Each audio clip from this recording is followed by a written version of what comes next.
আজকে এক ভাইয়ের মাছের অর্ডার ছিল, সে 10 জোড়া মাছ নেবে এখান থেকে। তার মাছগুলো দেখে খুব পছন্দ হয়, সে নিজেও চাষ করবে আর কি আমার মতো।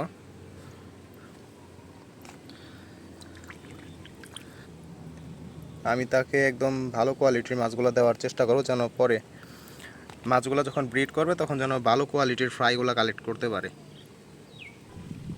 দেখেন মাছের কোয়ালিটি, মাশাল্লাহ। এই মাছটা আমার কাছে একদম বেস্ট একটা মাছ।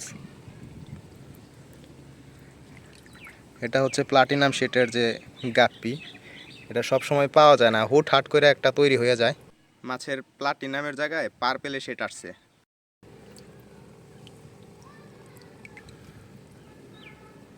রেড টেল পার্পেল গাপ্পি, মাশাল্লাহ। ভাইয়ের মাছগুলো এখন প্যাকিং করে ফেলবো। মাছগুলো এখন তাড়াতাড়ি প্যাকিং করে ফেলবো।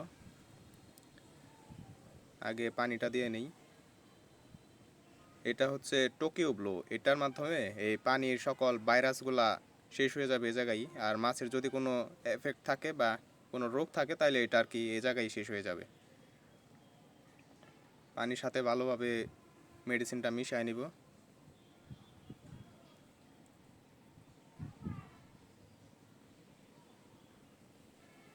দেখেন মাছের কালারগুলা,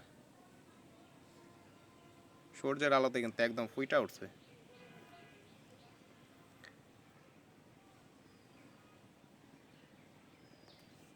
মাছগুলা খুব সাবধানে হাতে নিতে হয় যেন ব্যথা না পায়।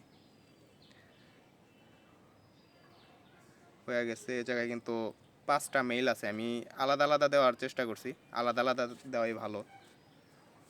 তার ইচ্ছা মতো সে হয়তো এক জায়গায় করে রাখতেও পারে, আবার আলাদাও করে রাখতে পারে, এই কারণে আমি আলাদা করে দিলাম।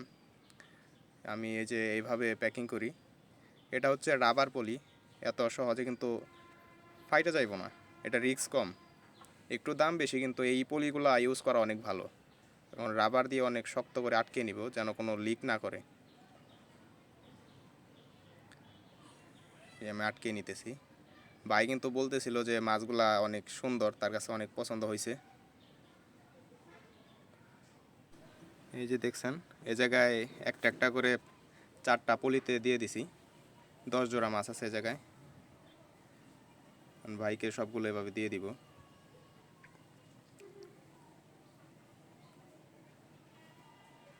মাছগুলো যেন পড়ে টরে না যায়। ভাইয়ের যেন কোনো নিতে অসুবিধা না হয়, এই কারণে একটা ব্যাগের ভেতরে দিয়ে দিলাম আর কি।